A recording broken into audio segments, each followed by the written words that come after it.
Yeah, you continue. He's from America.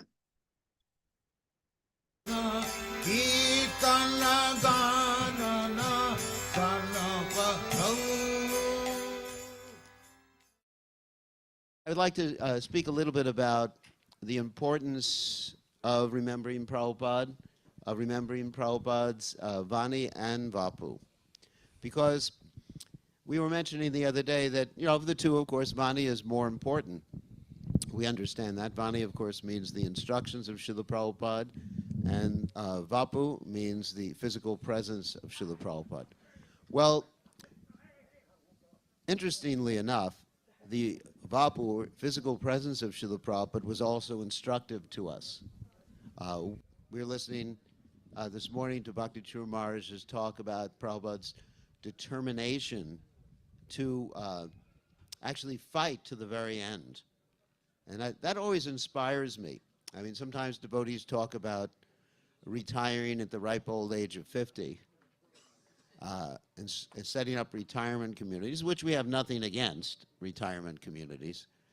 But Srila Prabhupada really didn't want to entertain the idea of retirement, although he talked about retiring in writing many times. But Srila Prabhupada never really retired. In fact, he would say, give me the benediction of dying like a soldier on the battlefield. And another quote from Prabhupada says, we want devotees like Arjuna, not sit-down devotees. Now, of course, we sit down. We're sitting down right now. And then another quote is that, when a devotee asked to take shelter at Srila Prabhupada's lotus feet, Prabhupada said, my feet are always moving.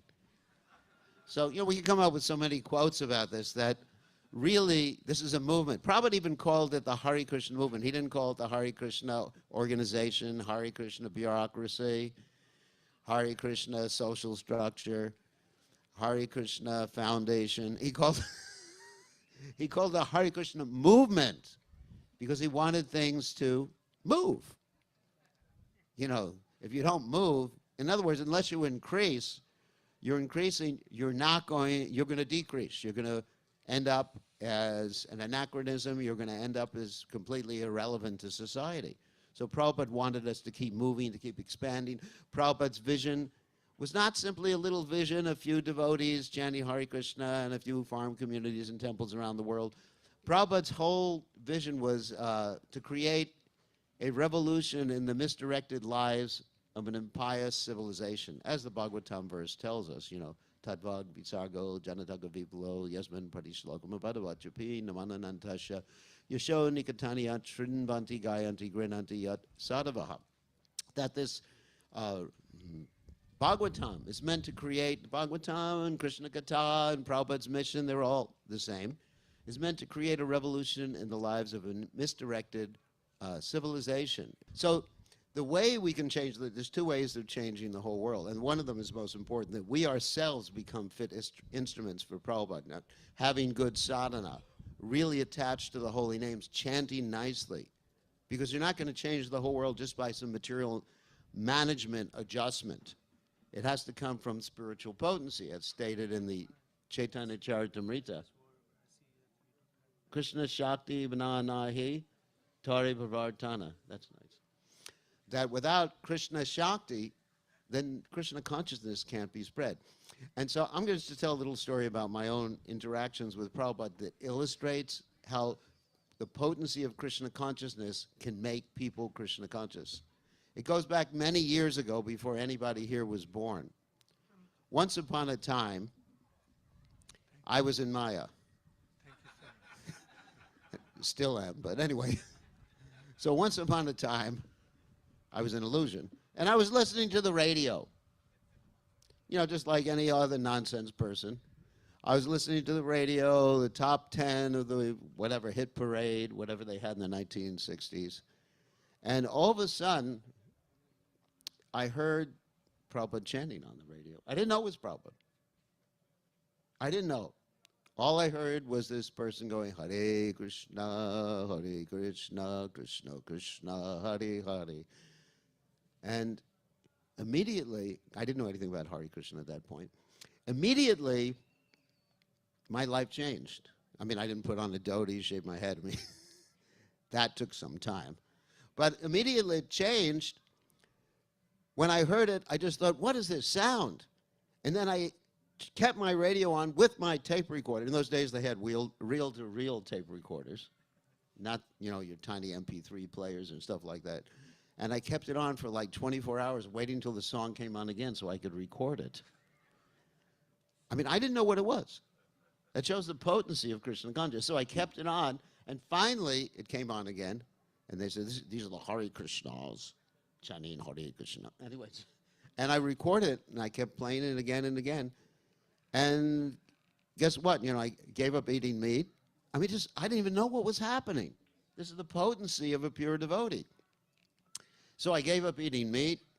I started, you know, I was already following the other regulated principles.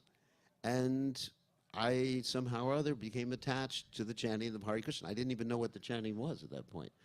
About 6 months later, someone gave me a Krishna book. And I read about some little blue boy stealing butter and feeding it to monkeys. I didn't even know who he was. But Prabhupada's potency was so great that I couldn't get the thought of that little blue boy out of my mind. I said, I'm going crazy. Little blue boy? Who's blue? Who's ever seen a blue kid except someone, you know, dying of asphyxiation or something like that?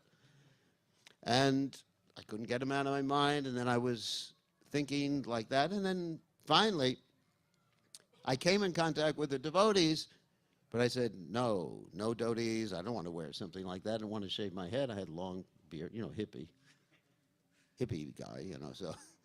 And then, actually, it was funny. When I did join the temple, Ananda Maharaj said to me, he was a householder at that time, they shaved my face. He said, I can see you for the first time. So, you know, you were hidden behind all that hair. So, and then it was Prabhupada, meeting Prabhupada in 1971 that got me to do what I didn't want to do, you know, shave my head, wear a dhoti, and move in the temple, wake up at 4 o'clock in the morning and do all these other things. So it was directly Prabhupada's potency that really entered into my heart, as described in the Bhagavatam by Lord Kapiladev, Bhavanti Ritkarna Rasayana Kata Tajoshanadashu Apavarga Vartmani Shadaratir Bhakti Anukramishati Satam Prasangam. So, in order to carry forward, the reason I'm telling these stories, in order to carry forward Prabhupada's mission, to be Prabhupada's soldiers, Prabhupada said military discipline, soldiers, we have to have that potency. And Prabhupada will act through us if we stick very tightly to Srila Prabhupada's instructions and to please Srila Prabhupada. And Prabhupada expected us to do miracles. Because that's the active principle in spiritual life, is the order of the Guru. And I mentioned the other night that when I read the introduction to the 8th canto of Srimad Bhagavatam that Prabhupada wrote, Prabhupada kept emphasizing this, how he was completely dedicated to the order of his Guru. The success potency is there in the order of his Guru. And so this is, to me, this is the point, that to understand Prabhupada's instruction and his mood, one of the means is by hearing about Prabhupada. We should be so greedy to hear about Prabhupada's activities, because Prabhupada is our role model. Not just to hear in the sense that, oh, it's so interesting, like we hear so many stories. No. The reason Prabhupada did these things, acted in such a way, I mean, it was obviously his pure devotion, but one of the main reasons was to set an example for us, Acharya, setting an example for us, what it means to be Krishna conscious. A.K. Hakurananda, dedicated to the order of his spiritual master. I'll tell you a very interesting story. I mean, it's like something from the Chaitanya Charitamrita, that I used to walk on the beach with Prabhupada in Los Angeles. And what I would do is I would walk behind Prabhupada and take the sand from his footprints and eat the sand from his footprints. Because it's mentioned in the Chaitanya Charitamrita, you know, the foot bathing water, the prasadam remnants, and I used to steal the prasadam remnants too. Dust from the lotus feet. Dust from the lotus feet, you know, or the sand from the lotus feet. Same thing, it's a dust. And, another time, so we should be greedy. Of course, this is when Prabhupada is physically present. Another time I arranged a reception for Prabhupada in Dallas, Texas, 1972 or 73. And I grabbed the plate after we offered Prabhupada in the VIP room there. And I grabbed it, and I wouldn't share it with any of the other devotees. I basically ate everything, the orange peels, the grape stems, and I would have eaten the plate, too, had it not been metal. So the same greed that I had back then, we should have for hearing about Prabhupada and understanding Prabhupada's mood. That's the point. Greed, intense hankering, loyum. That's the price for pure devotional service. Not simply, oh, I want to be a gopi, I want to be a gopi, I want to be a gopi. That's not our method, according to Prabhupada. Our method is Yasha Prasada, Bhagavat Prasada, Yasha Prasada, Nagati Katopi. Not only by pleasing, but I'm enthused. I want to please. My whole life is dedicated to pleasing. I'm greedy to pleasing Prabhupada. And that's the loyum that will get us to the pure devotional platform and enable us to save the whole world. So there is one more audio lecture which I am sharing right now. And in this regard, there's different words used. And two words we'd like to concentrate on today are sympathy and empathy. Because if we understand the meaning of these words, we can actually distinguish between true compassion and sentimental compassion.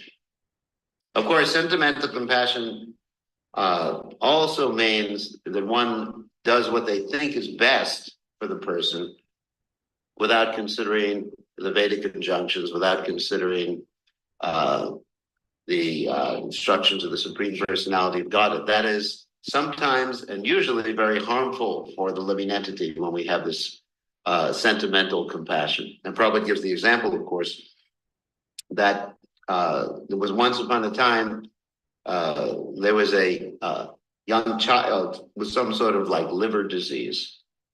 And their brother, this girl's brother, actually became very sentimentally compassionate, sentimentally sympathetic with the person. And the brother gave the person some fried food or sweets, which is very bad for the liver. So, in other words, without proper understanding, acts of compassion can actually be violent, can hurt the living entity, both materially and spiritually. So compassion has to be done and based on shastras. That's the first point. But getting back to the other point, which I wanted to make, was the difference between sympathy and empathy. With sympathy, if we're sympathetic, this is going by the strict definition in the dictionary. If we're sympathetic with someone, we're actually feeling more of our own emotions in regard to how that person or what that person is doing affects us. In other words, I feel real bad for you. You know, of course, that doesn't do very much for you, too. Like if you're the person who's in pain, let's say you just went to the dentist or you had to go to the dentist and you were in a lot of pain, and your God brother, God sister walks up to you and says, I feel real bad for you. Doesn't really do anything, does it? You know, just get out of here, you know.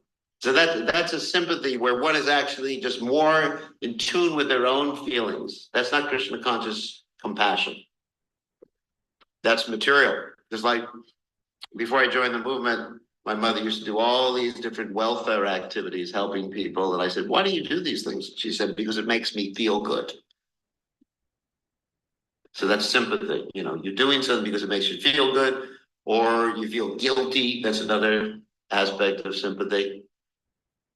Just like I was talking to one of my disciples who lives at Govardhan, and it's an interesting story. And he was telling me that there's some beggars, many beggars, of course, out there. And one beggar he was observing was shivering in the cold, because it's the month of January, shivering in the cold.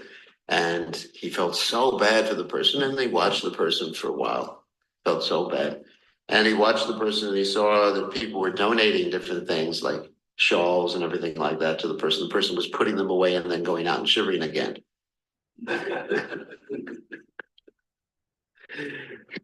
So, and this way he was calculating this person probably makes 20,000 rupees a month. It's more than the average salary, probably more than the university graduate makes in India, right? 20,000 rupees a month is quite a bit of money.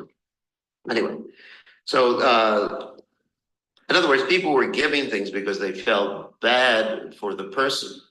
They felt actually bad for themselves, guilty, like that. At the same time, we don't want to avoid helping people who are in distress. Like Srila Bhakti Siddhanta Saraswati Thakur criticized his disciples who would not give charity to the beggars in Vrindavan. He said, if you don't give the money, you're thinking yourself much better. You're thinking yourself to be a devotee. It'll make you hard-hearted. Because their refusal to give was based upon their pride, their false pride. You know, I'm a great devotee, etc. So anyway, so sympathy is something like that. You're more concerned with your own feelings, and you feel real guilty about it. And then, but empathy is something different. That is Krishna conscious, where one is really taking the other person's feelings as most important. Of course, the technical Sanskrit word for that is para dukkha dukhi. That is where I consider the other person's feelings to be as important or more important than my own feelings.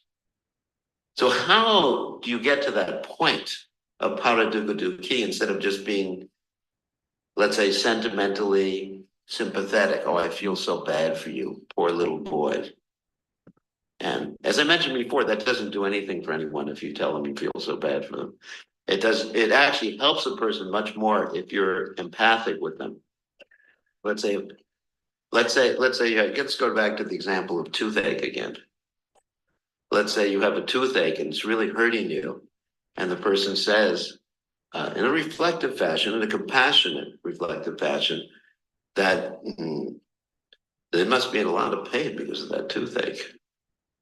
I mean, I know it's very stressful for you. Anyway, so that's more empathy. So anyway, so how do you get to the point of being empathic rather than simply sympathetic? That requires deep Krishna consciousness, which we're going to describe the process, a little bit of the process of becoming empathic in a second. First of all, there's the yastu sarvani bhutani atmane vanapashati sarvabhuteshu chatmanam tato vigupshate principle, which is from the Upanishad, where one sees everyone as part and parcel of Krishna. This is Krishna's statement in the Upanishad, that one who sees everyone in relationship to me doesn't hate anyone or hate anything. So he sees that everyone is Krishna's part and parcel. Mame Vansa Jiva Loke, Jiva Bhuta Sanatana. So many verses like this, isn't it? That you'll find in the Vedic literature, Srimad Bhagavatam, Bhagavad Gita, etc. So one sees everyone in relationship with Krishna, then one understands the relationship they have with you, which is family relationship.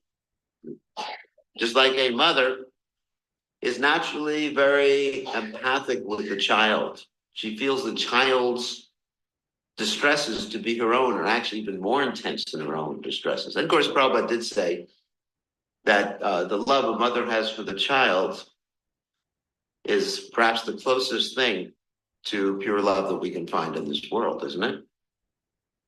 Prabhupada did say that. So we can learn a little bit from observing how a mother loves a child. So because the mother loves the child, because the sambandha, the relationship there.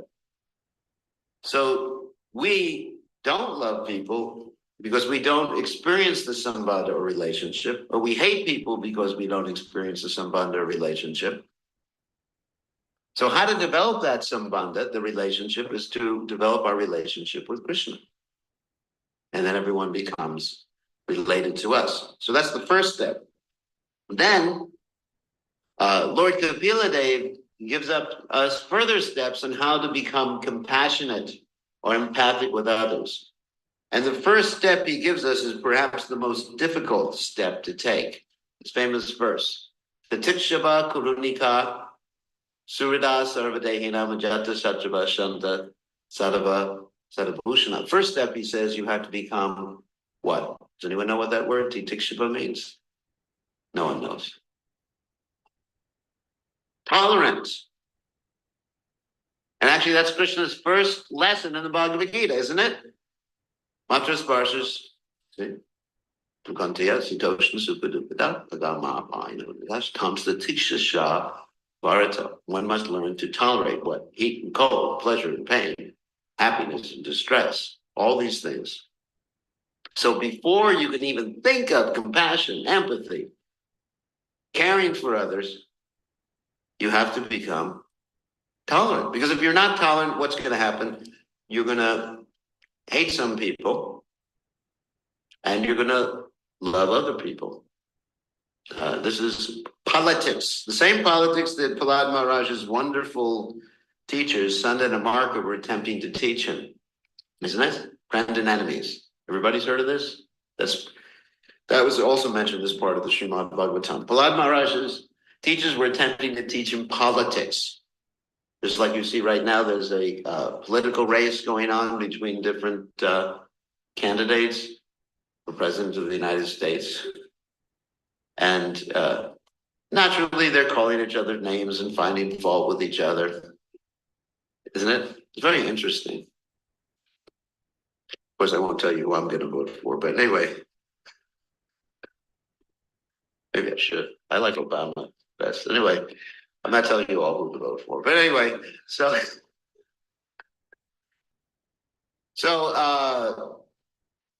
politics means friends and enemies. And this was the teaching of Sunda and Amarka, and they were actually teaching how to deal with friends and enemies, you know. And Prahlad Maharaj rejected it. What did they teach? You know, if you have an enemy, the first thing you do is, you know, sweet words, isn't it? Oh, my dear enemy, you're so nice. You know, sweet words. And what's the next thing? No one knows the next thing. Yeah, you give a bribe.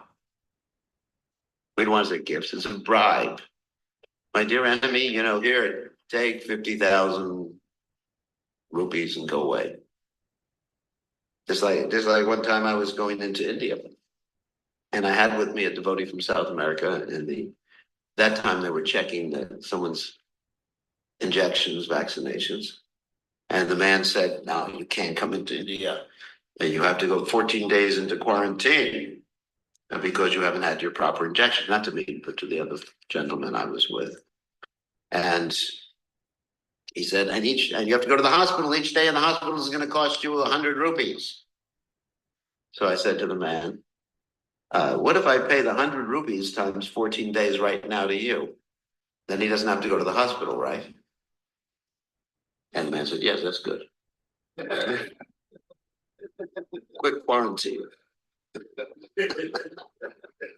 It worked like a charm, you know. The guy was out of quarantine in 5 seconds, you know.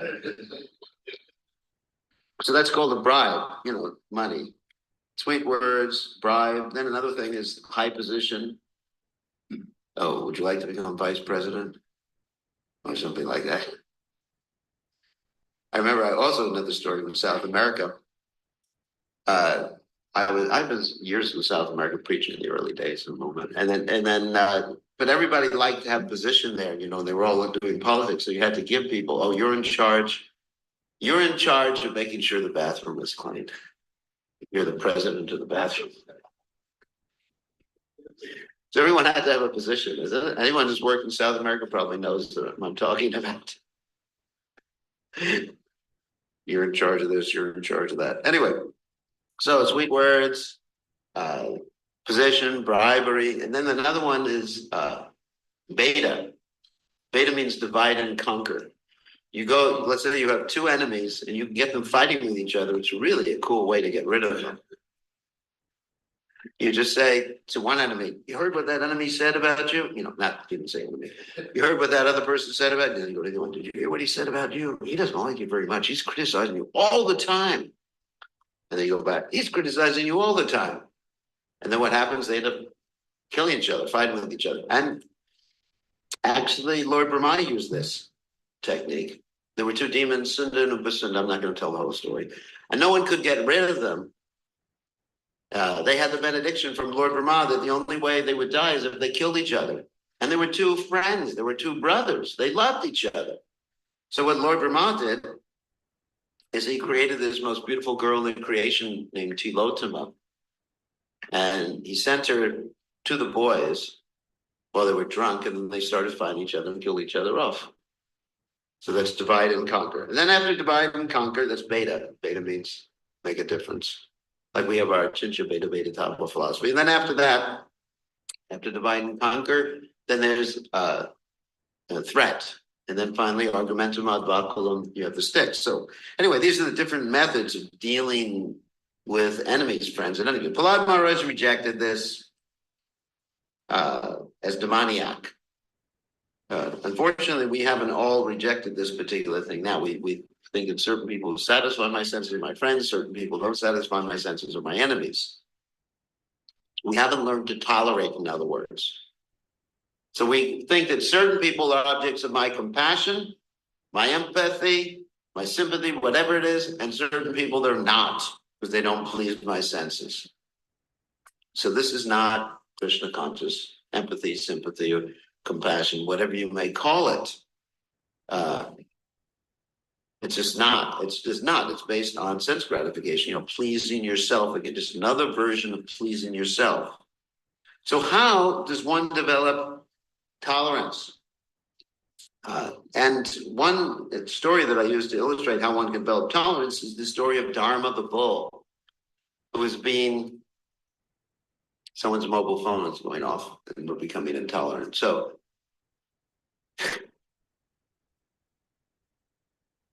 anyway, some nice music in class. So they're like Dharma the bull was being attacked by anyone who was attacking him. Kali. And he was beating him and he was standing on one leg and urinating. And then along came Maharaj Parikshit, and Maharaj Parikshit said, who did this to you? Who was responsible? And what did Dharma the bull say? Does anyone know? Did he say, he did it, get him, kill him, wipe him out, Parikshit Maharaj, Jai, Haribol, let me see him suffer. Did he say that? No, what did he say? He said, it's very difficult to ascertain. In other words, he saw the Lord behind these different circumstances. Of course, that's also brought out in a nice verse spoken by Lord Brahma, Tatenam Kampam, Sushamikshamana, Bunjanavatmakatam, Vipakam, Ridbhat, Papurvir, Vidadam, Namaste, Jiveta, Yo, Mukti, Pade, Siddhayavak. It's a famous verse that teaches us how to become tolerant, isn't it? That one should tolerate everything that happens to one. And of course, sometimes it's easier to tolerate bad things than good things. Good things bewilder us sometimes more than bad things. But you see them as resultant reactions of your past activities. And you tolerate them, seeing it as Krishna. It is not karma. It's a token reaction directly administered by Krishna if you're a devotee. If you're not a devotee, then it's a reaction.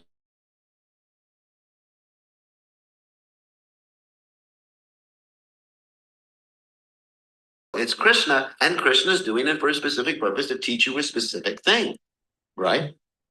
In the path of spiritual advancement, it's Krishna.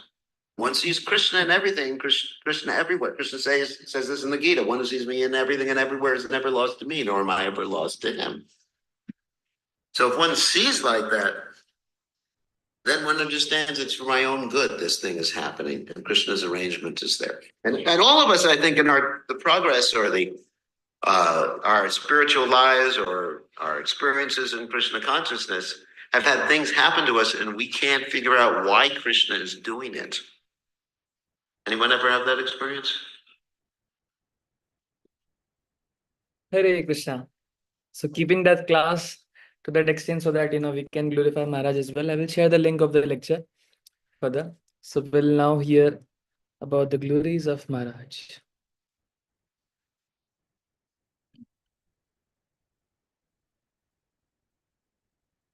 So about His Holiness Bir Krishna Goswami Maharaj.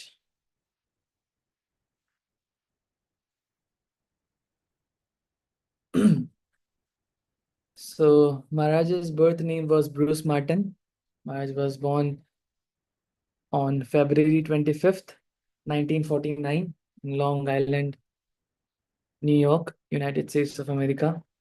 So from a very early age, Maharaj was very deeply inquisitive about the nature of life, reality, spirituality, and his search for truth led him through various philosophies and traditions before he finally encountered the teachings of Bhagavad Gita and Srila Prabhupada's books in the late 1960s. So when he got the books, he began reading Srila Prabhupada's translations of Vedic literature. Actually, he was into he had gone through various philosophies, and now he was finally attracted by Srila Prabhupada's Vedic literatures, the translations given by him. And he joined ISKCON in Florida, 1971, and was one of the very early disciples of Srila Prabhupada. As you see that he got joined in 1971 and he was initiated shortly by Srila Prabhupada. About his early devotional services. So he met Srila Prabhupada in the early 70s and was profoundly moved by spiritual depth, compassion, and clarity. And in the very same year of 1971, he got the Harinam Diksha from Srila Prabhupada. And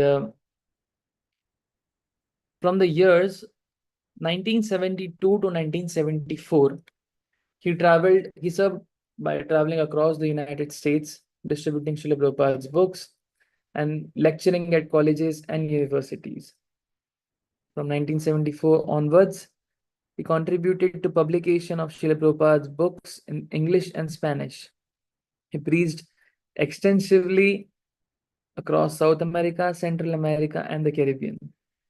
So regarding his sannyas, he got sannyas in 1978. And once Maharaj was sharing that, what does his name mean? Veer Krishna. Veer matlab, we say in Hindi, Veer. That means the heroic Lord Krishna.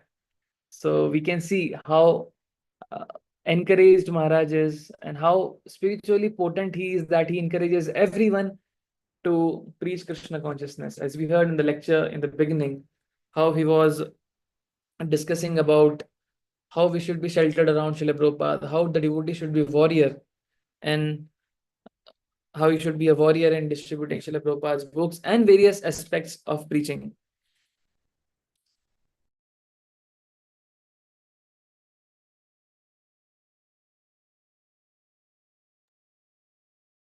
Is my screen visible?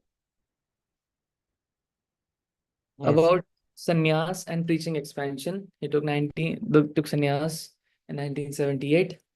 And in 1982, he opened the first Krishna Consciousness Center in North Carolina, USA. And he was specifically, he's focused on book distribution, teaching, and community building, just not the book distribution. And Maharaj has also been serving as the GBC member for several zones like North Carolina, United States, Fiji, Slovenia, and parts of Mexico and South America.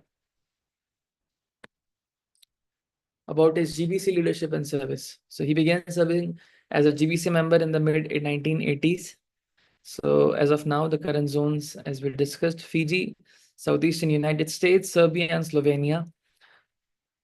He served as chair of the North American GBC, chairman, 1990s, executive officer for the GBC EC 2000 to 2005, devotee care committee member promoting empathy and healthy relationships. The reason I played the audio lecture later, the last 15 to 20 minutes, was the same thing, because Maharaj is known about how devotees should communicate, how devotees should have a healthy, empathetic relationship with each other. So I just got this amazing lecture, and unfortunately there was no there was a video which was lagging somewhere in my laptop, so I had to play the audio lecture, and it was so amazing to hear from Maharaj. And I will share the link in the group so that you can hear the complete lecture. About his vision and teaching emphasis.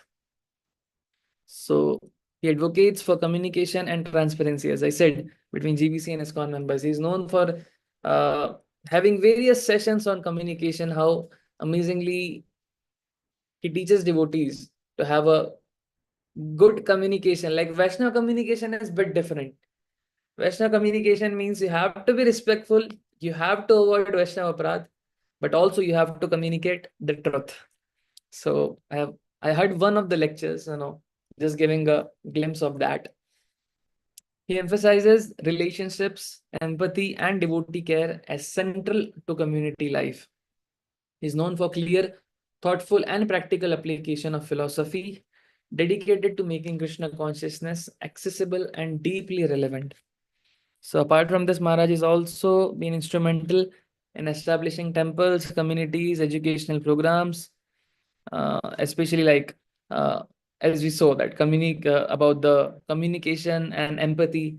So he's also focused on family development, like congregation development, and how devotees should have personal relationships, interpersonal relationships in Krishna consciousness. Because sometimes we see that for a personal agenda or something like that, we drive into a chaos-like situation, and thus whatever objective is to serve the movement of Srila Prabhupada collectively, that becomes deviated just because of the personal agenda. So this was one of the major points which Maharaj teaches us through his discourses. As we said, that Maharaj is known for clear, thoughtful, and practical application of philosophy.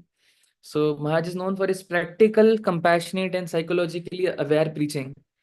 So just not about how he teaches about the communication, he also has studied human behavior, psychology, and so he applies that teachings for the Vaishnava philosophy. About the publications and writings. So Maharaj is also an amazing writer and speaker. His books especially emphasizes on personal development through Krishna consciousness, and he bridges the gap between psychology and spirituality. And some of his books are You Are Not That Body, Encounters, Focus, presenting wisdom in clear modern language. And some of his books names are Social Principles of Krishna Consciousness, Relationship Dynamics in Spiritual Communities, Perfect Society, Secrets of the Undiscovered Self, Bhakti in Relationship, like that. So Maharaj's books are deeply introspective and accessible for both. Like sometimes we see that some books are for the newcomers and some are for the devotees who have been in the movement for a couple of years. So Maharaj's books are accessible for both these type of devotees, and it gives a balance of logic and devotion. About the devotional qualities of Maharaj, Maharaj is known for his gentleness, humility, and deep compassion, gifted at both intellectual clarity and personal guidance, balances philosophical depth with practical concern for devotees' well-being, inspires through a vision of empathy-centered relationship. So just emphasizing on some of the special contributions about ISKCON North Carolina.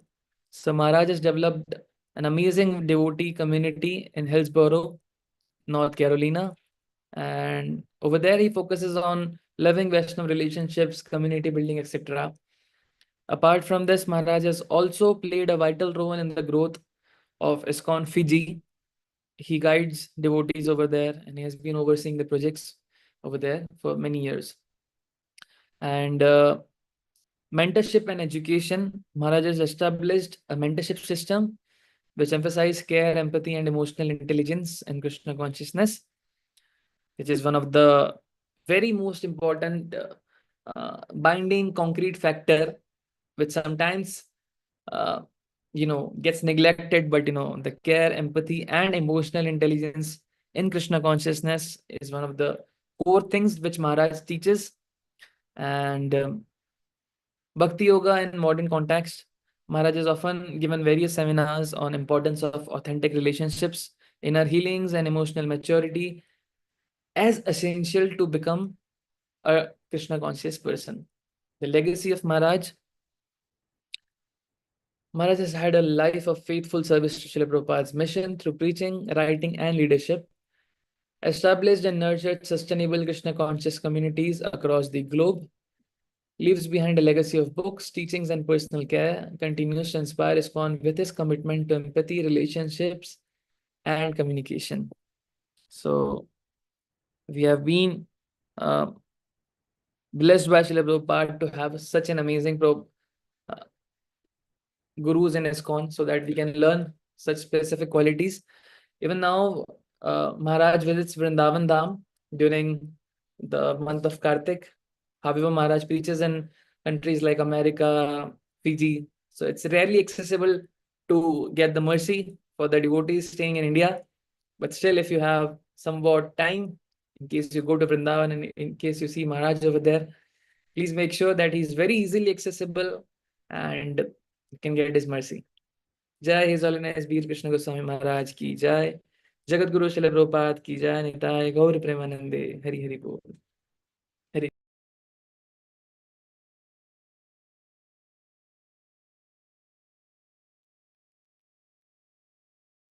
Hmm.